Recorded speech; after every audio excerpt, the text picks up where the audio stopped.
Okay, I'm going to go through the process of trimming the foot of your clay project that's leather hard. This is an important kind of step or skill. It kind of separates your clay from the beginning basic clay. And I'm going to go through this process really quick and just show you some of the basic tools, system that I use for this. So, first of all, what we'll need to have is some splash guards on to catch the scraps from trimming.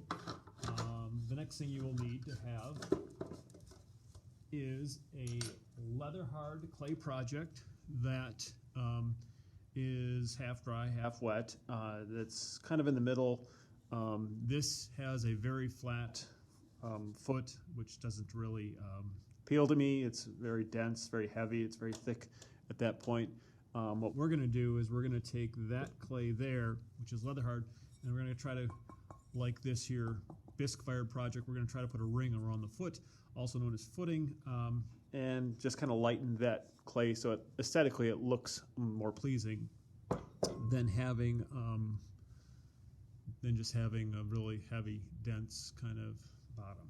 So what you will need is some of your loop tools. There are a variety of loop tools that you can use for this. These are some smaller ribbon tools. You might want to use, I guess in some of the videos, they use the larger tools, making sure that the tool has been clean. So there's not a lot of gravel on the clay tool. You want to make sure that's a clean surface. And they come in different shapes and sizes too for you to use. But they're a variety. Some get dull, but you'll tell that once you begin. Also need a little bit of clay to hold your project down to the wheel head. This concentric circles in the wheel head kind of help you out, but this clay here is just kind of gripper clay. This clay kind of holds it into place. So here's the process. I'm going to try to get this done in 10 minutes or less here. So the first thing you have to do is be careful to gently set this down on the wheel in a kind of one of those concentric rings. So the distance from the space here on this side should be the same distance in the space on the other side. And you'll notice already that the project is a little bit farther off, closer and farther. So the first game you play is try to get it so it's kind of close and it's not too far away from the lip. You see it's kind of getting close, and then as it gets close I stop it, kind of push it away. And I'm using the lip here to try to rebalance or recenter this so that way it's completely in that bullseye. And there's not a lot of on again, off again, on again, off again, on again, off again. It's basically centered down. Now, some people actually choose to use the body of the clay. This clay here is probably uneven, and so that's why you're going to do this to kind of. But once you've got that clay project so it's completely centered again by the lip, I hold this down, and then I make a couple of different lugs of clay, like 3 little pieces. And this clay will kind of grip it and kind of hold it. And you can do probably 3. So I'm holding it down, I'm pressing the clay down onto the wheel head first, and then I'm going to squish it into the lip second. So it kind of has a grip once there. I'm also going to do the same thing about 120 degrees off the other side, pressing it down and in, and then down and in. Now, just because you have it there doesn't mean that you probably haven't bumped it. So you may want to take and just make sure that it is there.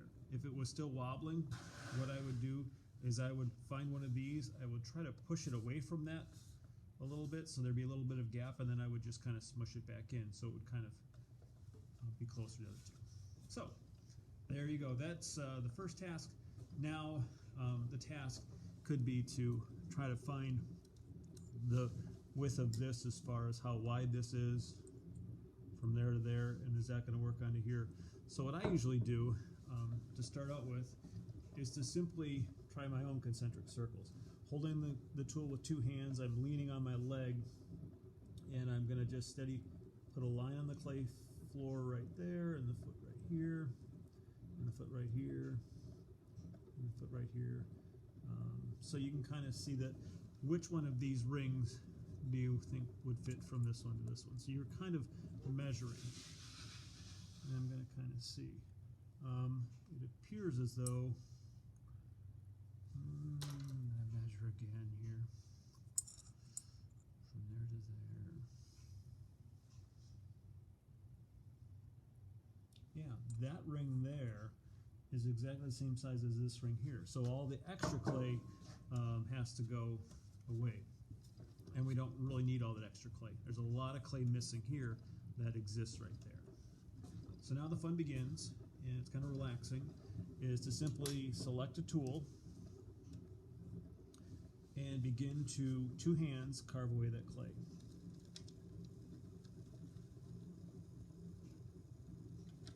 And you kind of want to go slow and steady, not to be too aggressive.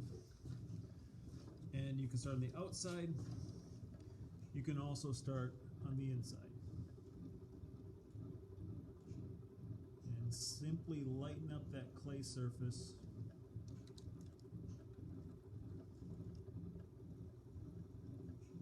As you go.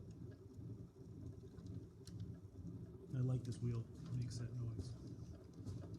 So again, the speed should be about medium, but I'm going to try to make this as fast as I can to keep this video down. If it does jump off here because you're going too fast, or if you're on an electric wheel, it's probably not going to be a salvageable or keepable project from there. So this clay down here might be needing a little bit of lightening too. So again, I can still see my ring there. I'm not at that point yet. And again, leather hard clay is easier to trim than raw clay, which is going to clog up your loop tools.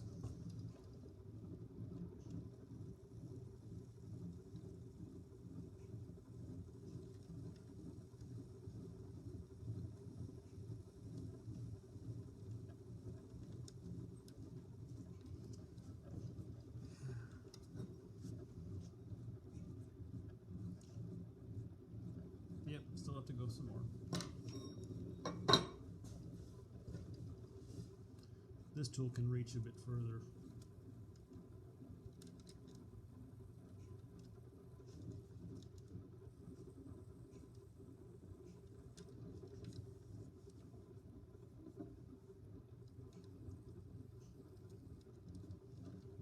Now there's a big edge between this space and the other space, so I'm going to definitely have to take some more out of here, but maybe not so much in the center.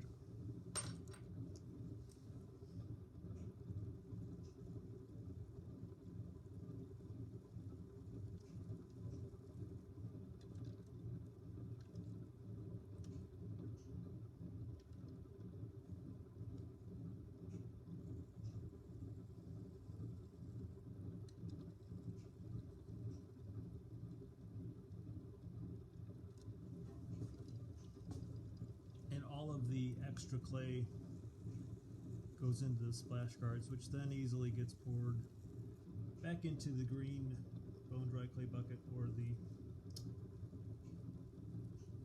pug machine, depending on how much we have. We don't want to have too much of this, but it does help dry the clay. So looking at this as well, I notice there's some banding in here, so I might even include some banding to make this bowl kind of matching. But I know I'm missing a little bit more clay that can be removed.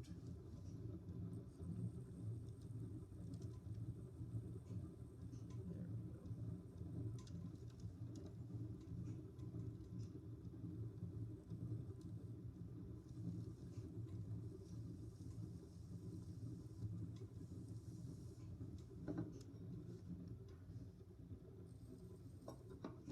I'm leaning my hand on the splash guard. One little band, two little bands, three little bands.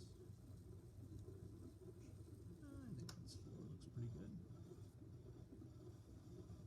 Let me see. 1, 2, 3, 4.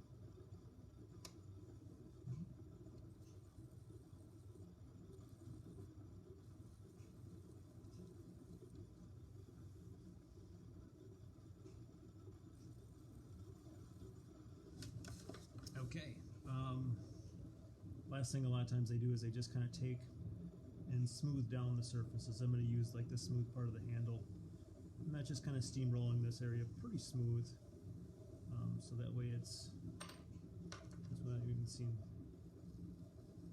just pressing with clay smooth. I'm not really going to carve it.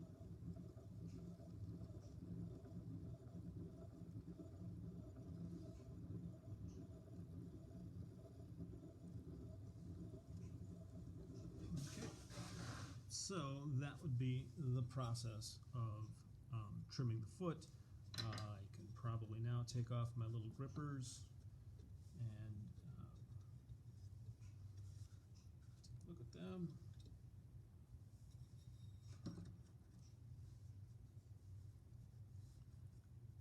Yeah. From that to that, I think we're good. So the last bit would be to, again, carefully put your name in the bottom of that, so that way we know that it belongs to you. And then soft clay goes in the pug machines. Dry clay bits can go into the green bucket.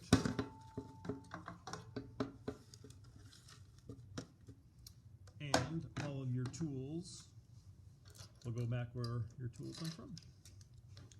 And that's the process.